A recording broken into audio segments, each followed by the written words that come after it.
من سبح الله 33 وحمد الله 33 وكبر الله 33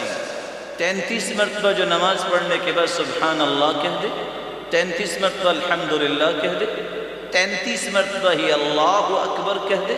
اور 100 پورا کرنے کے لیے یہ کلمات بولے، لا الہ الا اللہ وحدہ لا شریک لہ لہ الملک وله الحمد وهو على كل شيء قدير غفرت له خطاياه وإن كانت مثل زبد البحر. یہ 100 مرتبہ جب پڑھ لیتا ہے، 33 مرتبہ سبحان اللہ، 33 مرتبہ الحمدللہ، 33 مرتبہ اللہ اکبر، اور 100 کو پورا کرنے کے لیے لا الہ الا اللہ وحدہ لا شریک لہ لہ الملک وله الحمد وهو على كل شيء قدير. اگر سمندر کی جھاگ جتنے بھی